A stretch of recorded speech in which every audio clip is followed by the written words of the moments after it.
All right, welcome back. And we have some quite disheartening news here, which is that the attempt to get the app approved still didn't go through. It again got classed as spam. So, guideline design, still spam. Your app primarily still includes dating features that duplicate the content and functionality of similar apps in a saturated category. These app features may be useful, informative, or entertaining, and your app may include features or characteristics that distinguish it. However, there are already enough of these apps on the App Store. Next steps, we encourage you to reconsider your app concept, submit a new app that provides a unique experience not already found on the App Store. So here's my plan as it's looking right now. They still had like 1, 2, 3 bugs that I still kind of need to fix and take care of. So all of these, I feel like until we get to the point where they have no complaints about bugs, until we get to that point, we're not going to fully hammer down on the spam design thing, because I don't know, I feel like as long as there are other issues to fix, the app still wouldn't get approved anyway. So what I want to do is I want to see, can we get all those things to go away and just get the response, the design is spam. And once we get to that point, we can just resubmit it over and over and over, with maybe, of course, like slight tweaks, but we can just really hammer down on like, how do we not get it to be spam? And one of my ideas for how to avoid it being classed as spam is that we could reframe it as it's just an app to find friends or connections in general. I don't know if that works, but that's one step that could be taken, I guess, where you just reframe the marketing or the texts that are on the App Store to be more ambivalent, if that makes sense, where they're not quite like fully, they could be interpreted as this is just for friends, and they could be interpreted as this is for dating, if that makes sense. I don't really believe that will work, but that will be like the last step, I guess. But right now we have other issues that still need to be taken care of. So one of them is that the app exhibited blah blah blah bug description. We still did not get an OTP when we tried to register our mobile number. I do not understand why they didn't get a code sent to them, because they didn't get that last time either, but I get one if I sign up using my phone. So for some reason I get it, but they don't. And I don't even know why that would happen. I'm going to assume that there's something on Twilio, which is what I'm using for that. I'm assuming that there's something there that doesn't allow for me to send text messages to numbers that aren't me. Because I think maybe that when you sign up to Twilio, you have to add your phone number. So maybe when I sign up with my phone number, it goes through because it recognizes that it's my number and it's just a test thing. But but I don't really know. I feel like it still should work. Actually, we can try signing up, because I did get a SIM card, another SIM card, to test this. I'm going to see, yeah, I do have Quora on my Google or Android device.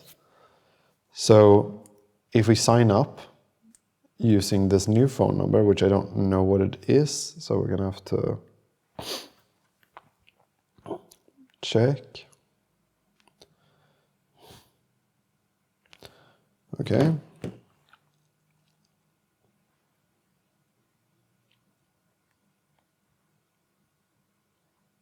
Send code.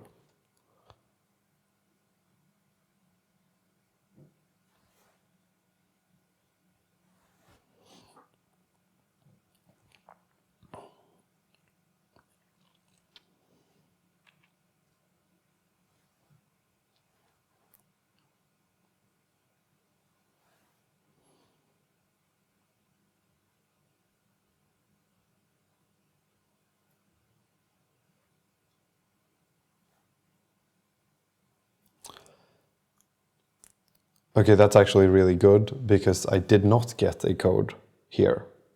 That's so good, actually. I didn't expect to not get a code. I fully expected to get one, but I didn't get one, which means that it doesn't work. It only works for my own phone number because it's connected to Twilio, but with a completely random phone number, it doesn't work. So that's really good. That's really, really good.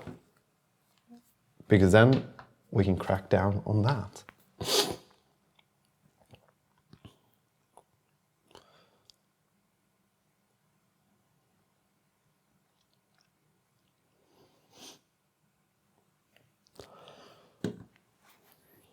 Okay, so that's where we're going to start. How do we get a OTP code for Twilio? So we're going to do a new chat.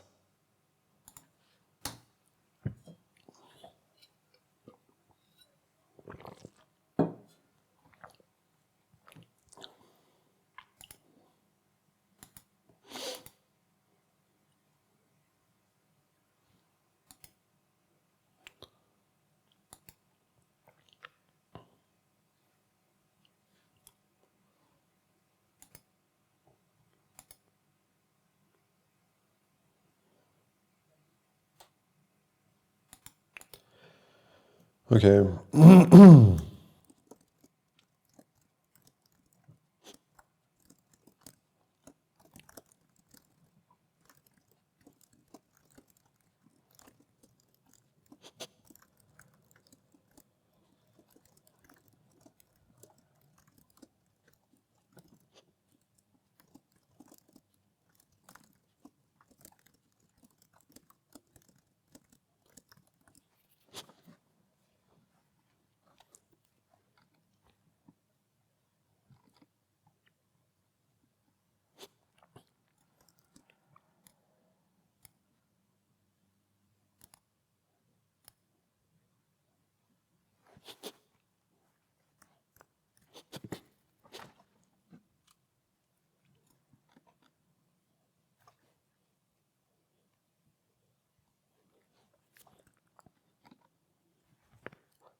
Okay, this is so strange because I did all of this.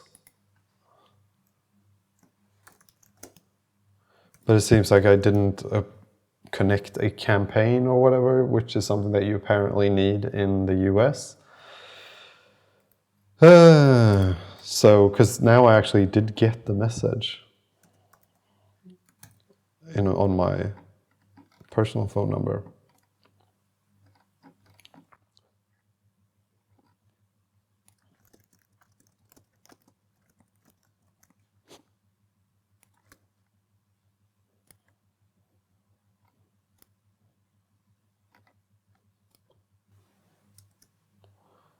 For the app.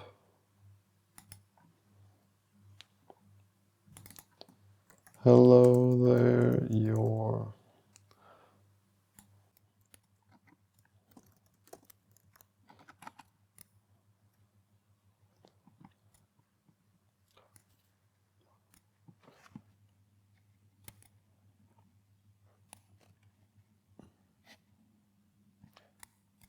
All right, so I think that should do it. We can actually test that later on, I realized. Because there are, like, you can go to free phone number US, you can like search for that. And there are websites where they like host free numbers that you can use to sign up to different services. And we could use that to sign up to the app so that we then see, does the message come through on the website. So that's something that we need to do. Let's start writing down these to do so that we don't forget.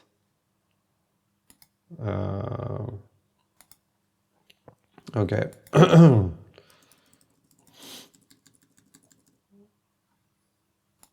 So make sure Twilio campaign approved. Test.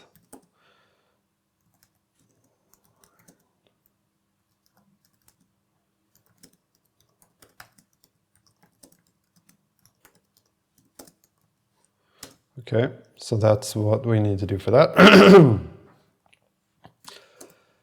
And actually, I realized I have to go get something.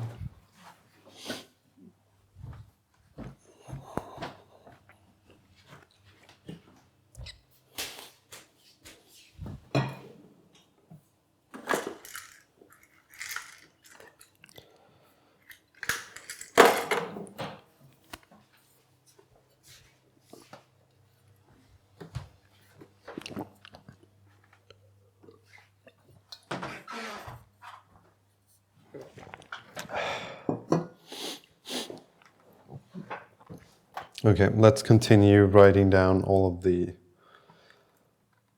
to-dos that we have. So performance, accurate metadata, the content description selected for the app age rating indicates the app includes in-app controls. However, we were unable to find either parental controls or age assurance mechanisms in the app. If the app currently includes these features, reply to this message and let us know. Otherwise, update the age rating selections to none for age assurance.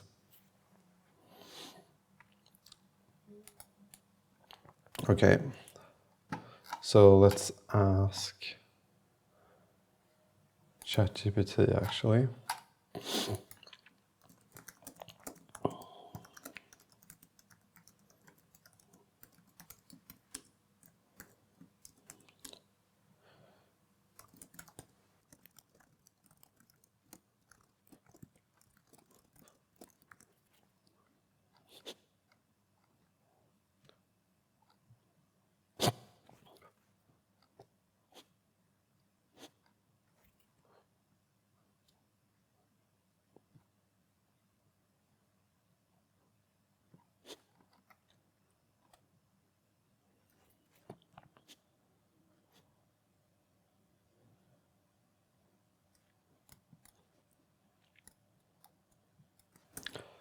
Okay, so we need to do this. We need to update it to the age rating to be none.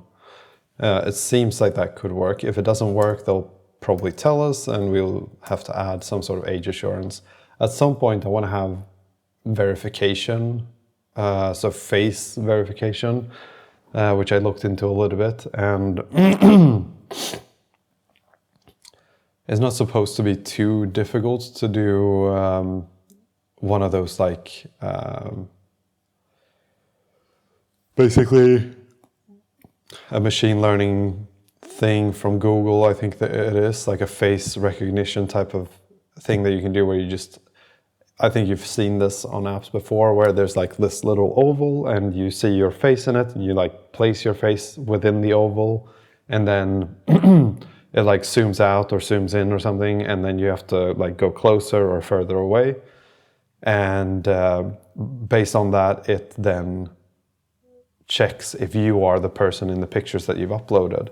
And I think that's something that we want in the future, so that we make sure that the users are actually who they say they are.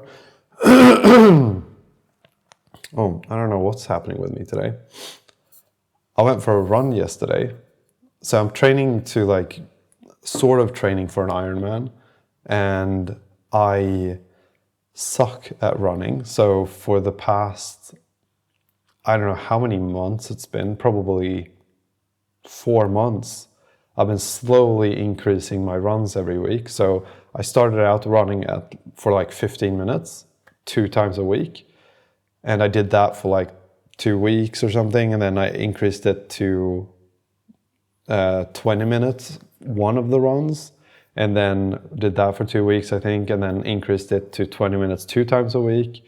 And then now, like I've gone, I don't know how long that took, but I've done it for a really long time. And this week I'm at 2 30-minute runs and 1 25-minute run. That's the volume for the week. And last week, which was yesterday, I was doing 3 runs, 2 25-minute runs and 1 30-minute run.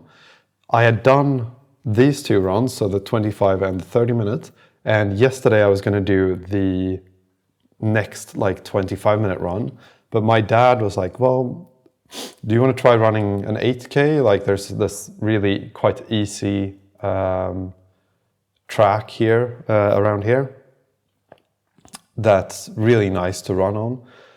And 8 kilometers at my pace right now, it would probably take me like 50 minutes because I'm running zone 2 every single run. So that was already going to be like a stretch to run an 8K right now. The main reason for me taking it this slow and like being very careful with running is that my legs tend to break on me when I increase my running too much. I get overuse injuries a lot, and I've been trying for years, on and off, obviously, to get into running in periods, but I've just gone out too hard. Like I've started doing 5K straight away, and maybe too frequently, too intensely, all of those sort of things. So it's ended up with me having like some sort of overuse injury in my hamstrings, my calves, or my Achilles, or like, I don't know, tibialis, all that. I don't know what you call that in English, but shin splints, those sort of things. So I've had to like stop for months, and then after a few months of not running, you're like out of it, and maybe you've started focusing on something else. So like months have turned into like a year, and I've never really gotten into it. But in order to do an Ironman, you have to be able to run a lot. So if I want to be able to do that, I need to really focus on it. So I've slowly built up. And then yesterday we went for that run and we got lost. So the already long run that was going to be like maybe 50 minutes of very slow zone 2, and I was kind of worried that that would be a risk of overuse injuries for me. That run turned into a 3-hour adventure where we ran for about an hour or something and then walked for about 2 hours because we were like up in the mountains and in these like we were running along or walking along these trail paths, which was like completely flooded. So we were basically up to our ankles in water the whole time and in the middle of absolutely nowhere, trying to figure out where was this track that we were trying to run. And the problem was that we basically ran like 4 kilometers the wrong way and then tried to find a shortcut essentially through the woods. But the shortcut ended up being just way, way longer. And then once we got back to the track, the 8-kilometer track that we were going to run on, we got back and I looked up and I saw this pole, which they have around this track, that tells you how far have you gone. And guess what that pole said? So this was an 8-kilometer run. And obviously that pole said 4 kilometers, which meant that once we'd done all of this weird trekking off in the middle of nowhere for probably an hour and a half extra, we got back to the track that we were going to run on exactly halfway into the track. So it was like we were as far away from the car as we could possibly get on this specific track, which was extremely like annoying. It was very funny, the whole thing, but it was just kind of we weren't really dressed for it. It was quite cold, and now today I feel like I'm kind of stuffed. My nose is stuffed, and I might have overstrained myself a little bit yesterday. Plus, adding in the cold to that, it probably wasn't great. But what was great is that I'm not sore at all. I have no like DOMS or whatever it's called. So it means that this build up that I've done of like getting up to now 30-minute runs every 3 days or 3 times a week, that has actually done quite a lot for my ability to just continue to run for a long time, because I felt like we ran for an hour and my legs weren't tired at all. Keep in mind, I was doing zone 2, so it's like super easy. So it's supposed to be able to go for like a really long time. But even doing zone 2 in the past, my calves have still gotten kind of tired, and I just never have had that feeling of like, I could just keep going now. Like I'm not tired at all. I'm kind of just fine, which is really cool. And it gets me very excited about the future, or like the plans that I have for my running. But long story short, that was a bit of context why I'm feeling very stuffed in the nose right now. And I might sound like I'm almost sick. Okay, the next thing is guideline 1.2, safety or user-generated content. This was something that I kind of knew about, and I was a little bit surprised actually for the last review that they didn't really mention this stuff. Please revise your app to implement all of the following precautions. Age rating must reflect 18 plus. What does that even mean? Require users agree to terms. Okay. A method for filtering objectionable content. A mechanism for users to flag objectionable content. That already exists because you can report users. A mechanism for users to block abusive users. A mechanism for users to immediately remove posts from the feed. There is no feed, so that is irrelevant. Developer must act on actionable reports within 24 hours by removing the content.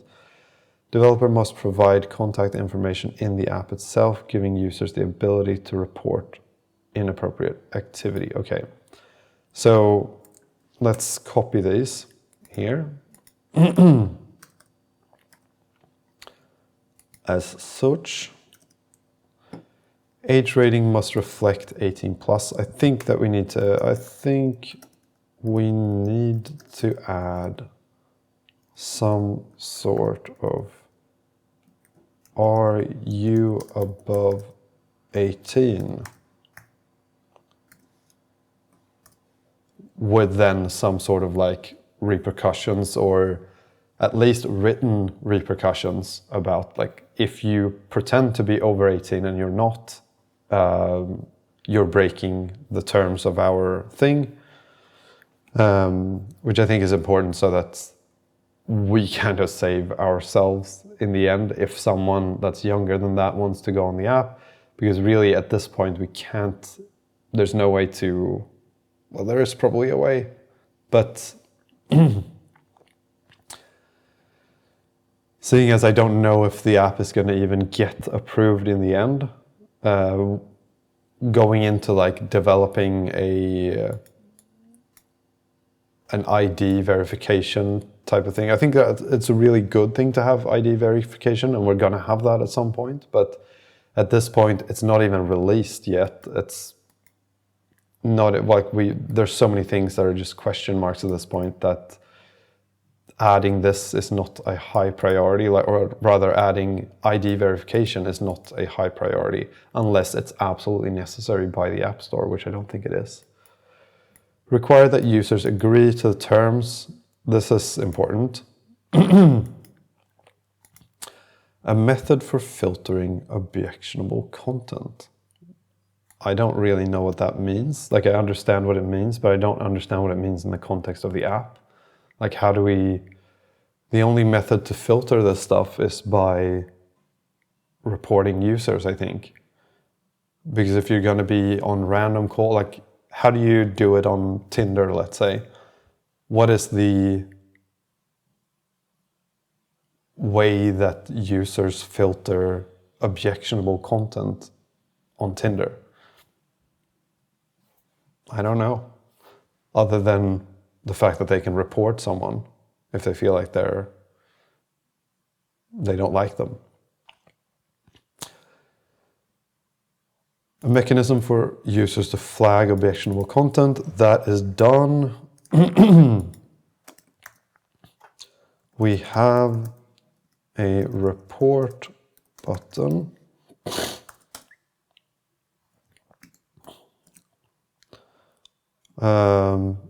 Add report button to the profile page. So something that we might need to add is actually a report button to the profile page of matched users. So if we're matched with a user, we might actually need to have a button on their profile page as well to report them, just so that we have redundancy. I don't know if that's the right word for this, but just so that there's lots of places for you to report the user if you want to.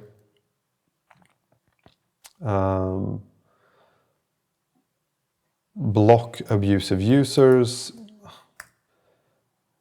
Is it enough with the report if the report auto blocks? I don't really know the answer to that one, but we might ask that in the next review. This one seems irrelevant. A mechanism for users to immediately remove posts from the feed. There is no feed, so how would this even be done? There is no feed, so how would this even be done except by the report button?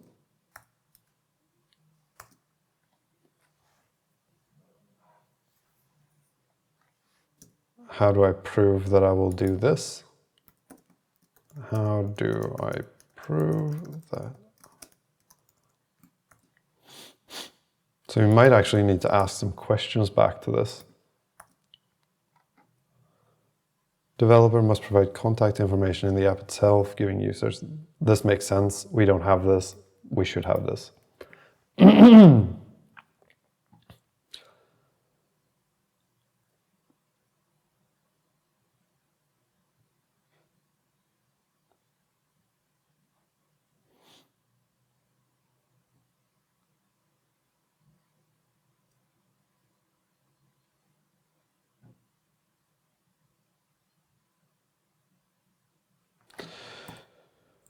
Okay.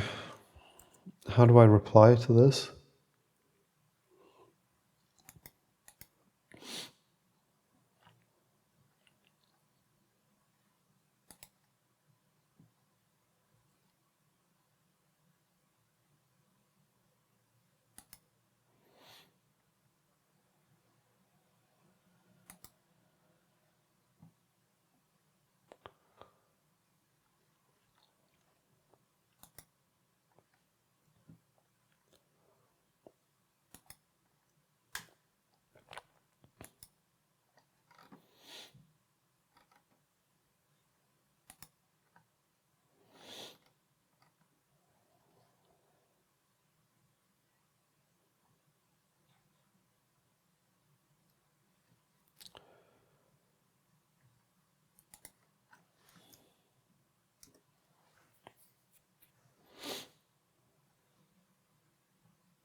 This is so annoying.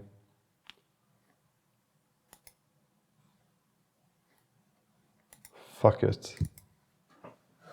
Oh. I hate how they make it so difficult to just do these things. It should just be like a comment section here. Just comment on it. Let me comment and say, is this, why does this, how do I do this?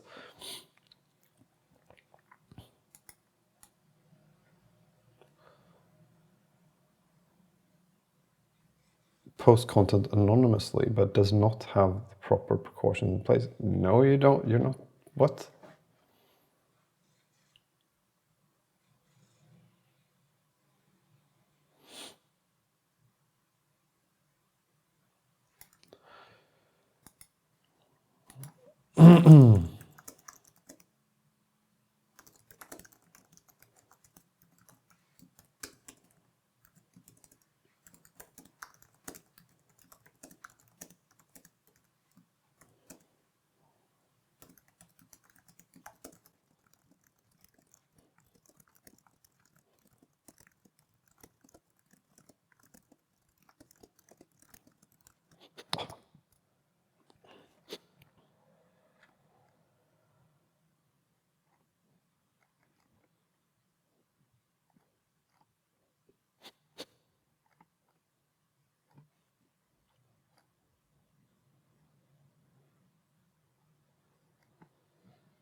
Okay, I'm not really sure what, like, I feel like ChatGPT's lost the plot a little bit along the way here.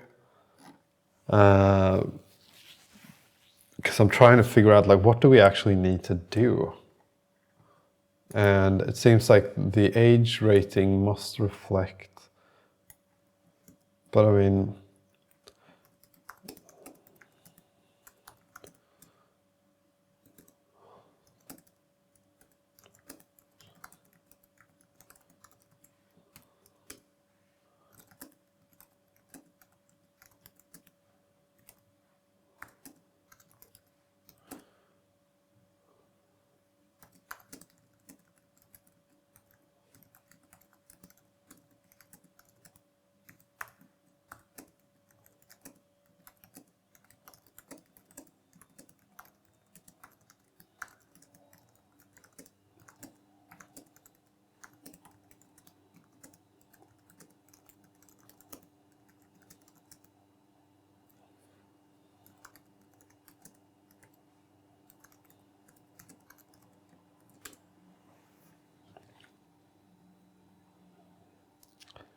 so I don't know what you guys think, but I personally kind of hate, it's a strong word, but I do sort of hate this part of ChatGPT.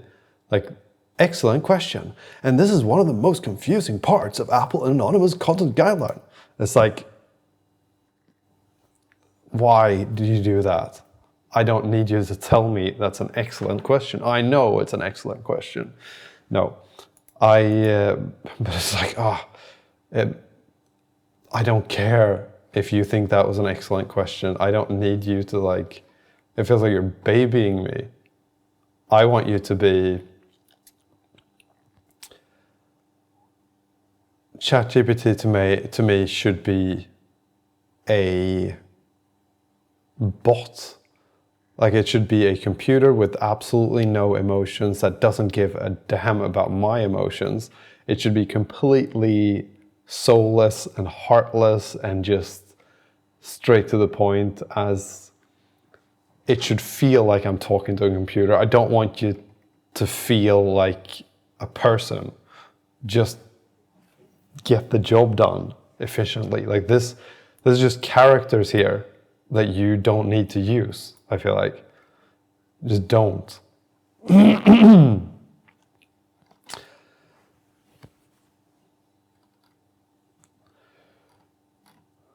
Maybe there's, I'm not I don't really go into these things with these tools. I'm very bad at looking into the tools that I use, but so there might be a setting that you can choose where it's like just reply.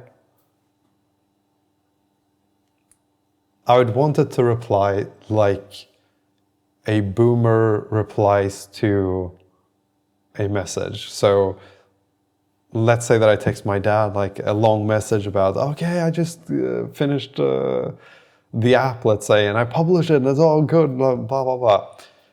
He could genuinely respond with just a thumbs up to that. And that's what I want from ChatGPT. Just don't do anything that you don't need to. Like if you don't need to respond to whatever I say, don't respond to it. And yeah, I just feel like it would be so much more efficient.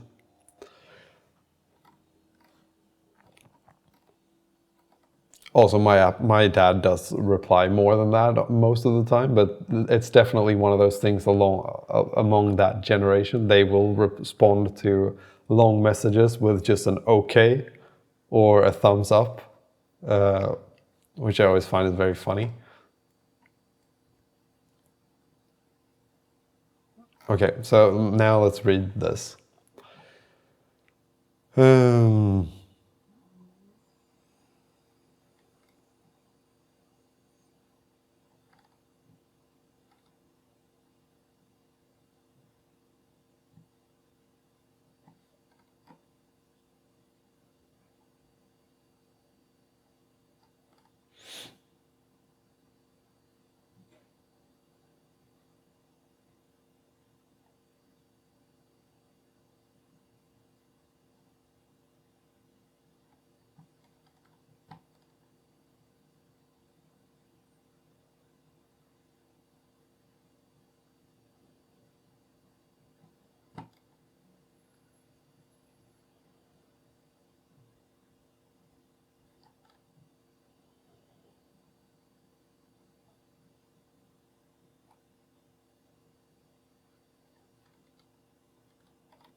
Okay, so we do need some sort of checkbox.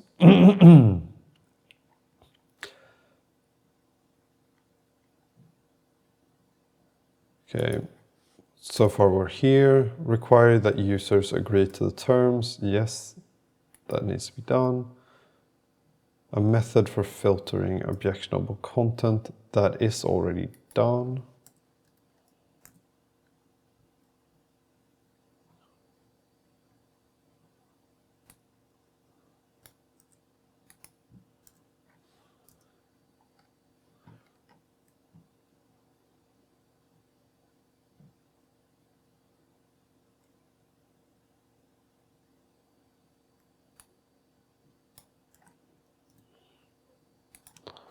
So essentially a contact page. Contact page.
Add block option. to call and matched user page. Okay, so we do need a block button, I think. I mean, it makes sense, I guess. So yeah, there's actually quite a few things that we need to do. I kind of like the fact that we have things to do, because it's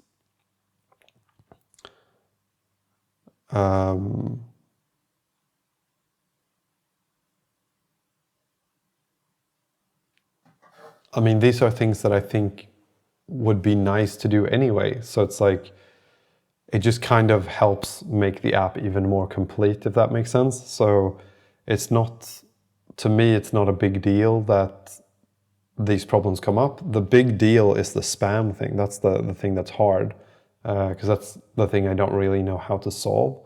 I do get the feeling that they haven't watched the video, the demo video that I uploaded. They might have, but something sort of tells me that they haven't watched that video.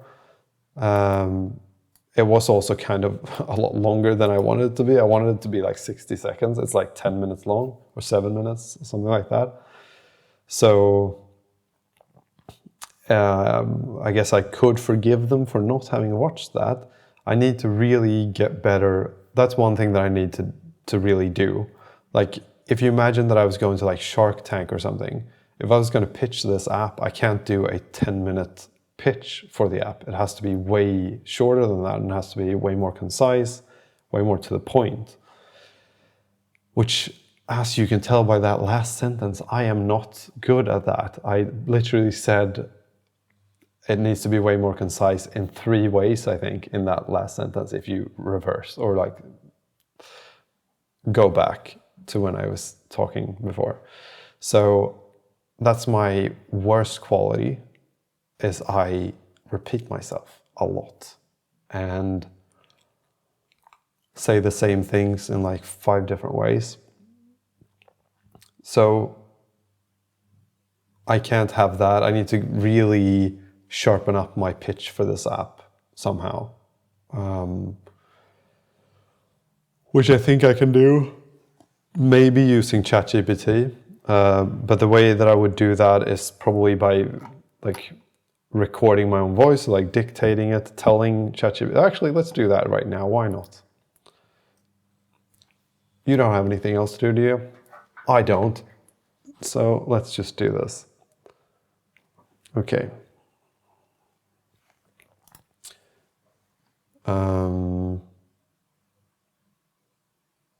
Allow while visiting the site.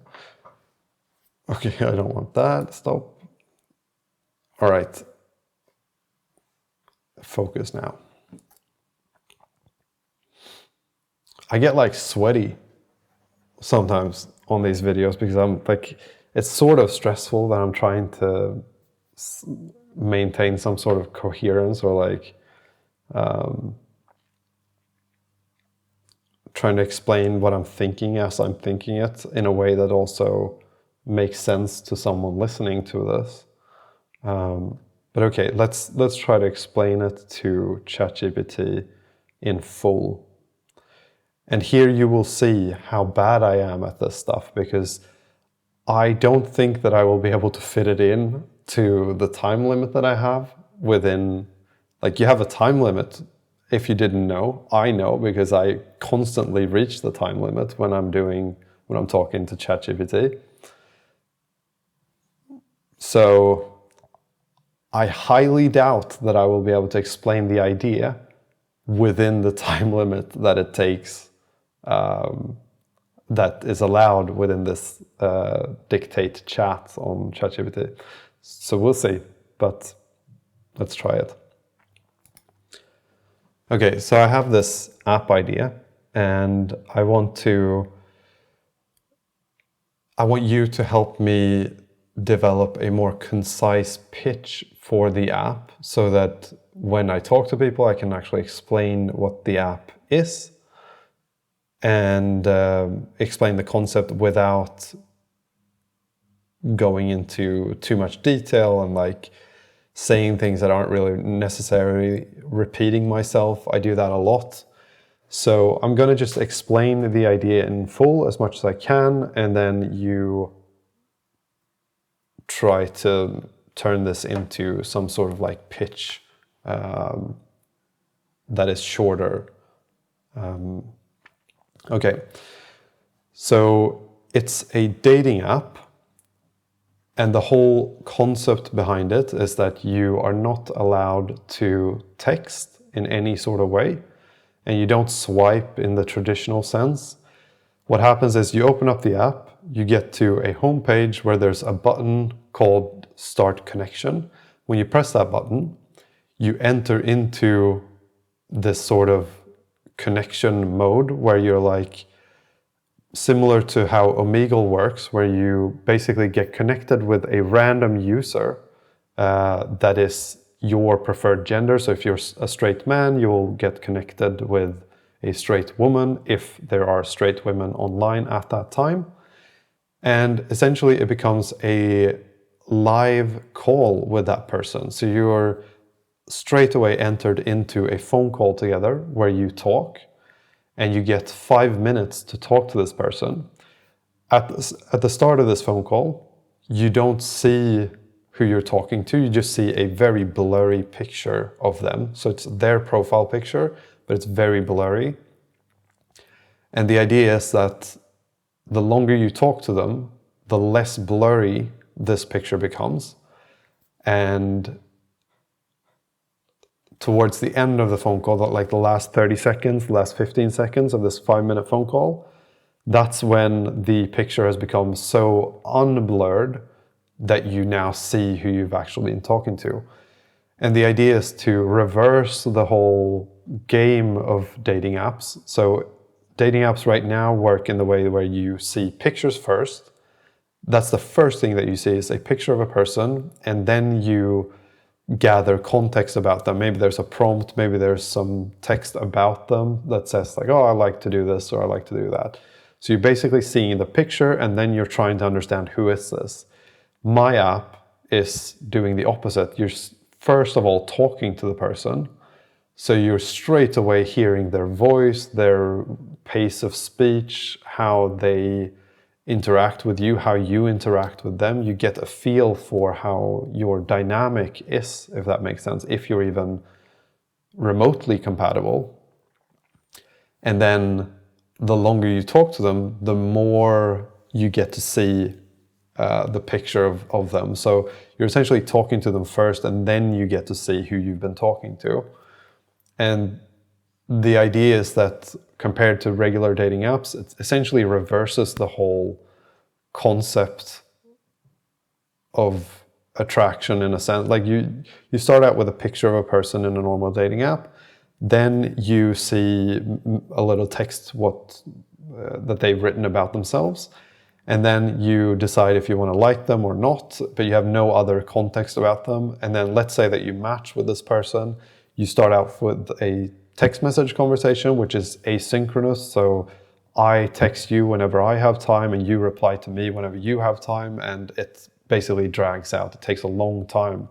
So my app, the idea is that a 5-minute phone call will probably give you more context on a person, more information about this person, and information about whether this person could be someone that you'd actually want to date, than you'd get from a typical dating app in like 3 weeks of texting with that person. So essentially, the idea is to reduce the amount of matches that you get that won't ever lead to anything. Because on Tinder, let's say, you might match with someone that you would never actually talk to in real life, because if you did go on a 5-minute phone call together, you'd realize that, well, we have nothing in common, or our way of being just doesn't, we don't connect here. You are a way different person than I am, and we just either have nothing to talk about, or the conversation just feels stilted and forced. And I also think that a lot of people will swipe left on people based on appearance, who, if they would have talked to them in like live, face to face or via phone call, they would have maybe swiped right on them, because they're sort of ambivalent about who is this. I don't know if I like this person, and maybe they see that they're wearing socks and sandals in the picture, and they're like, oh, that's a red flag, I'm going to swipe left. But had they talked to them and then seen the picture, they might feel like, well, socks and sandals, that's not a big deal, because this guy was super funny, or like this girl was really genuine, and like we had such a great conversation that I don't really care what they're wearing in this picture. And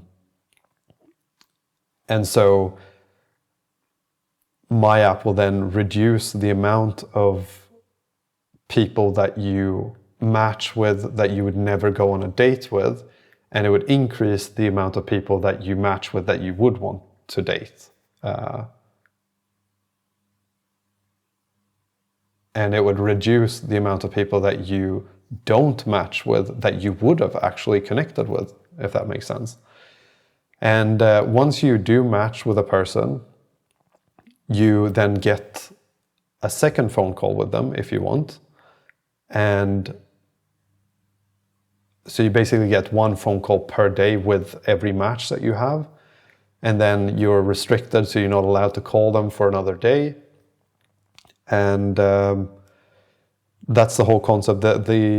You're just allowed to call. You're only allowed to make phone calls within the app. You cannot text. You cannot do anything else than phone calls. It's just live conversations the whole time, sort of going back to what it was like before apps and before, I don't know, before the internet almost.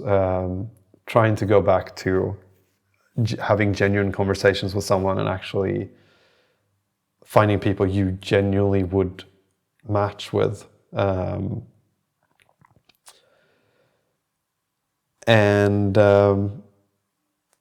So yeah, the swiping functionality of Tinder, you're basically swiping through random people that aren't maybe online even at the time, and maybe you'll end up matching with them later on. But this app, you're live connected. You're live and you're connected into phone calls with people straight away. So you're like connected into a phone call with someone.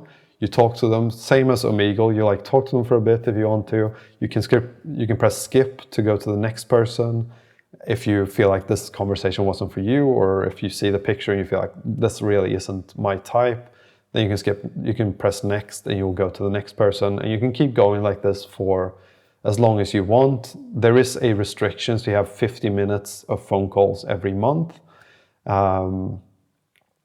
The financial model behind it is that in the future we're going to charge people for adding more minutes. So you're going to get 50 free minutes every month, but if you want more minutes, then you pay per minute or something like that.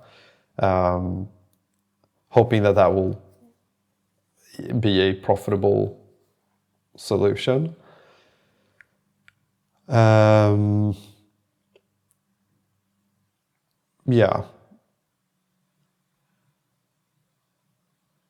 And within the phone call, you also get little prompts like messages, things to talk about. So there's a little thing saying like, would you rather? And then you get options below that you can kind of flip through, almost like a deck of cards.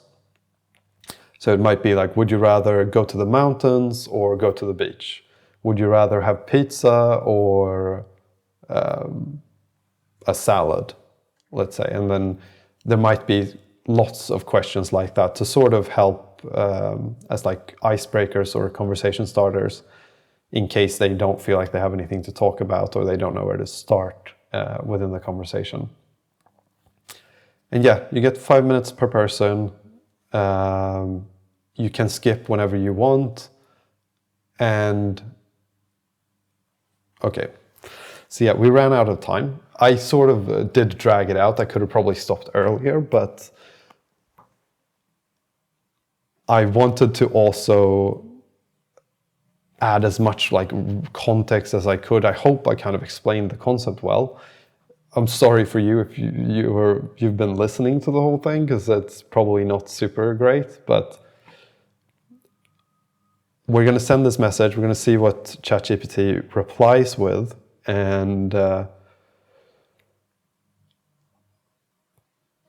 then we're going to be done for today. And prepare yourself for the, oh, that's such a good app, Cal. Like, you're such perfect. That was a really strong and thoughtful explanation of your concept. I completely get what you're going for. It's a dating app that prioritizes real consent. Blah, blah, blah. I don't care.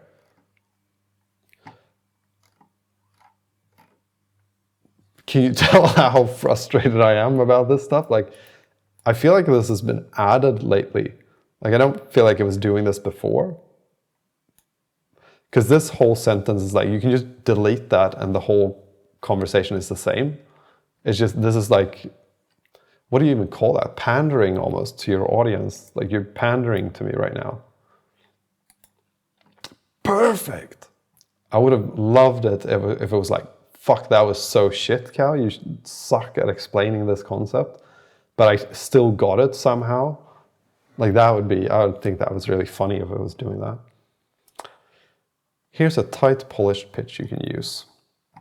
Okay, so let me read this to you. It's a dating app where you can't text or swipe. Instead, you press start connection and instantly get matched with someone for a 5-minute phone call. Kind of like Omegle, but for dating. At first, you only see a blurry photo of who you're talking to, and the conversation goes on. As the conversation goes on, the image slowly becomes clear. So instead of judging by looks first, you actually connect by voice and vibe. After 5 minutes, if you both want to talk again, you get 1 call per day with that person. No texting, no endless chatting, just real conversations and real chemistry. Good. Expanded pitch for investors, media, blah, blah. The app flips the traditional dating model on its head. On most dating apps, attraction starts with photos. You see someone's face first, then try to figure out who they are. My app reverses that. You talk first and see second. Here's how it works. You tap start connection and you're instantly connected to someone who fits your preference for a 5-minute audio call. The profile picture starts out blurry and gradually unblurs as you talk, revealing who you've been connecting with and only at the end of the call. This format encourages authentic interaction. You're judging people by how they sound, how they make you feel, and how natural the conversation is. It's fast, human, and real. 5 minutes of conversation gives you more insight than 3 weeks of texting on Tinder.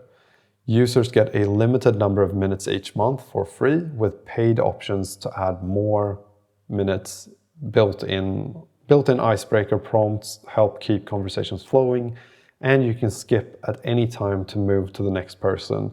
The result is fewer empty matches, more meaningful ones, and a dating experience that feels more spontaneous and genuine, like meeting someone before dating apps ever existed.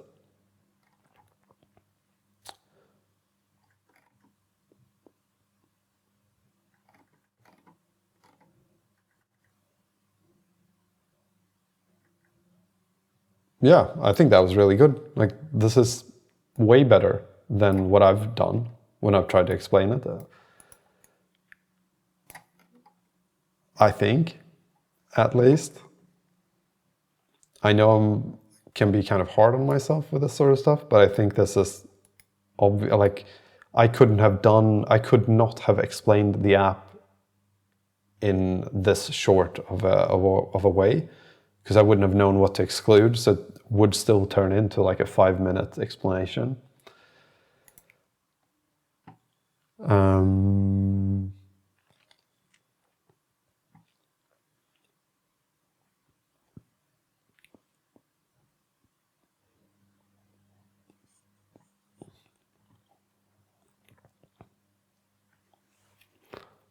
Something you could do to change. The thing is, it's like, this is so different from any other dating app out there that it's like, it should not be categorized as spam. I cannot understand why it would be categorized as spam if the people that are looking at it actually look at it and not just automatically say that, oh, it's a dating app, it's spam. which I think is what they're doing, honestly. I don't think they're really considering it. But I also hope that with, let's say we're doing 10 appeals to this rejection, at some point it will probably go through because it is different. But one thing that could, like, is, I don't know if this is like enough to make it different, but what you could do is you could do, instead of having a like button within the phone call, you could just have a, you could, after the phone call, show a message to the user like, would you like to talk to this person again? Yes or no. And then you press yes or no. And essentially it is the like or not like button, but it's just a yes or no question. And if you both press yes, then you obviously match and you have them in your matches page. But if you both, or if one of you pressed no, then you just end up in the next conversation again. And that was the original idea, but I feel like it's just not, it's not different enough. If this isn't different enough, then how could that be different enough? I don't really know. But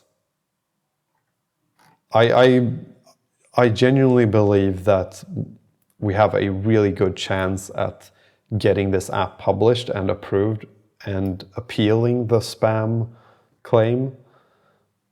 It's just that it might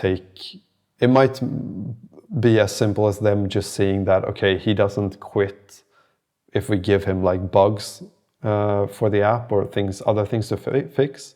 If they see that I've continually like kept fixing those things, kept making the app better, and keep appealing this decision that they're making, then I think at some point it's going to get approved. I hope. I don't know. But anyway, thank you so much for watching, and I hope I'll see you in the next one.